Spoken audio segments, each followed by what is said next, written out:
एक वक्त ऐसा भी था कि समंदर में कोई परी नहीं रहती थी। समंदर में रहने वाली मखलूक को मालूम था कि परियां तमाम जानदार चीजों पर निहायत मेहरबान होती हैं। जब उनमें कोई दुख, बीमारी या मुसीबत होती है तो वो उनका पूरा पूरा ख्याल रखती हैं। इसलिए सब रंजीदा थे कि हमने ऐसी क्या खता की है जो हमारे यहाँ परियां आकर नहीं रहती। चुनाचा समंदर के सारे रहने वालों ने परिस्तान में अपना एलची भेजा और वहाँ के बादशाह से दरखास्त की कि कुछ परियां समंदर में भी बसने के लिए भेज दी जाएं ताकि हमारे आले वक्तों पर काम आ जाएं। एलची जब परिस्तान के बादशाह की खिदमत में हाजिर हुआ तो उसने अर्ज की, जो परियां हमारे यहाँ आकर रहेंगी हम उनके साथ निहायत मेहरबानी से पेश आएंगे और उन्हें खुश रखने में हत्तल मकदूर कोई कसर नहीं रखेंगे। बादशाह अपनी दरबारी परियों से मुखातिब होकर, तुमने सुना समंदर का एलची हमारे पास क्या दरखास्त लेकर आया है। अब बताओ, तुम वहां जाना और नीले समंदर के पानी के नीचे रहना पसंद करती हो? परियों ने तांप कर कहा, हम वहां जाने और रहने के लिए बिल्कुल तैयार नहीं, हम यही खुश हैं। इसके बाद बादशाह ने जंगल की परियों को बुलाया और उनसे पूछा कि समंदर में जाकर रहने में तुम्हारी क्या मर्जी है।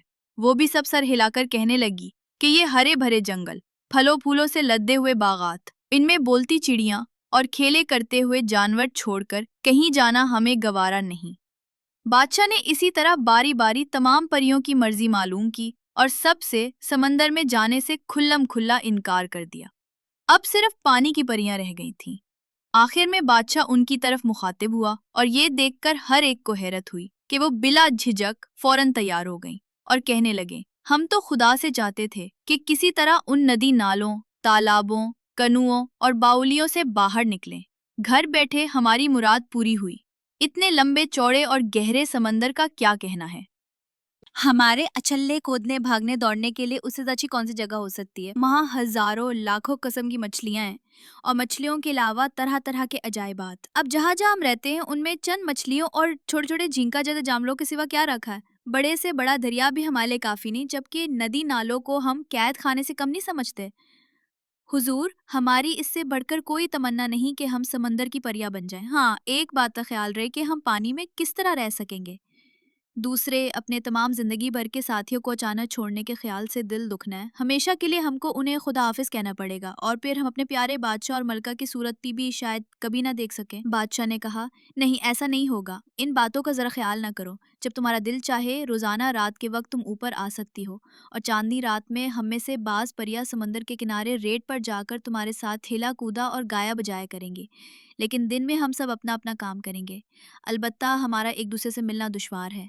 रात समंदर के अंदर हर वक्त रहना यह मामूली बात है। मैं तुम्हारी मौजूदा सूरत तब्दील कर दूंगा और तुमको पानी में रहने से कोई दिक्कत नहीं उठाना पड़ेगी।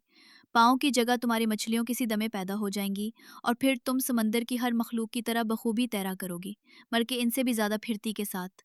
बादशाह की ये तकरीर सुनकर समंदर का एलची भी खुश हो गया। इनकी अर्ज भी कबूल हो गई और समंदर की नई परियां भी खुश थीं कि उन्हें समंदर की नई हुकूमत मिली।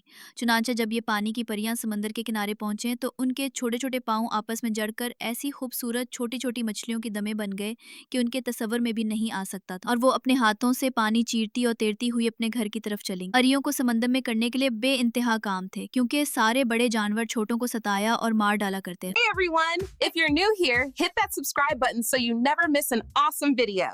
Don't forget to hit the bell icon too.